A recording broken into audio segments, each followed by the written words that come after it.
एक आरामदेह कैफे में एम्मा और जेम्स एक दूसरे के रास्ते पर चलते हैं। कॉफी के दौरान उनकी आंखें मिलती हैं, जिससे एक ऐसा संबंध बनता है जो उनकी प्रेम कहानी को गति देता है। उनका प्यार पार्क में सूरज की गर्मी के तहत पनपता है, क्योंकि वे स्थायी यादें बनाते हैं और हर पल को एक साथ संजोते हैं। जेम्स की बीमारी दिल में दर्द और अनिश्चितता लाती है। एम्मा अस्पताल के बांझ माहौल में आशा को कायम रखते हुए उसके पक्ष में दृढ़ बनी हुई है। जैसे ही जेम्स को अपनी स्थिति की कठोर वास्तविकता का सामना करना पड़ता है, वह एक हार्दिक पत्र लिखता है जिसमें कसम खाता है कि एम्मा को उसकी अनुपस्थिति में भी खुशी मिलनी चाहिए। जेम्स के निधन के बाद एम्मा अपने नुकसान से जूझ रही है। कभी जीवंत रहने वाला पार्क एकांत का स्थान बन जाता है। धूल भरे पुस्तकालय के कोने में एम्मा को जेम्स का एक भूला हुआ प्रेम पत्र मिलता है। उसके शब्द उस प्यार को फिर से जगा देते हैं जो अभी भी उसके दिल में रहता है।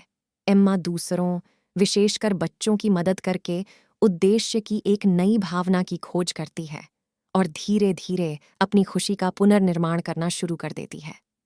वर्षों बाद एम्मा फूलों का गुलदस्ता लेकर जेम्स की कब्र पर जाती है।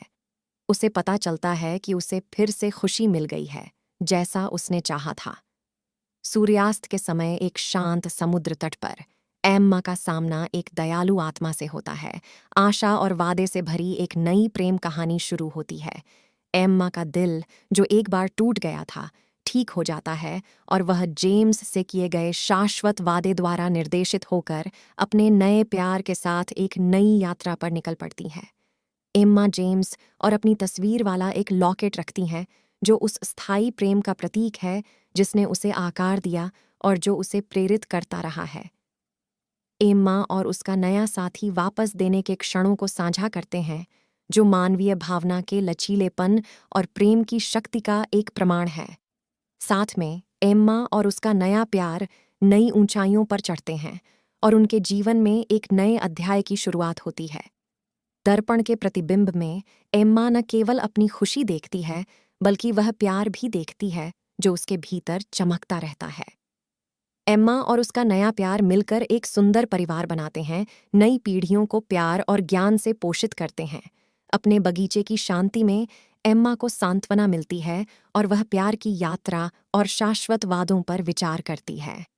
एम्मा एक पत्रिका रखती है जिसमें वह अपने जीवन की कहानी का दस्तावेजीकरण करती है, प्यार, हानि और नवीनीकरण की यादों को संरक्षित करती है।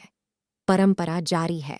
जब एम्मा और उसका नया प्यार जेम्स की कब्र पर जाते हैं, उस प्यार की स्मृति का सम्मान करते हैं जो कभी नहीं मिटेगी। प्यार से घिरी एम्मा को साधारण सुखों में शांति मिलती है। अपने परिवार के साथ सूर्यास्त देखना और यह जानना कि प्यार अपने पूरे चक्र में आ गए,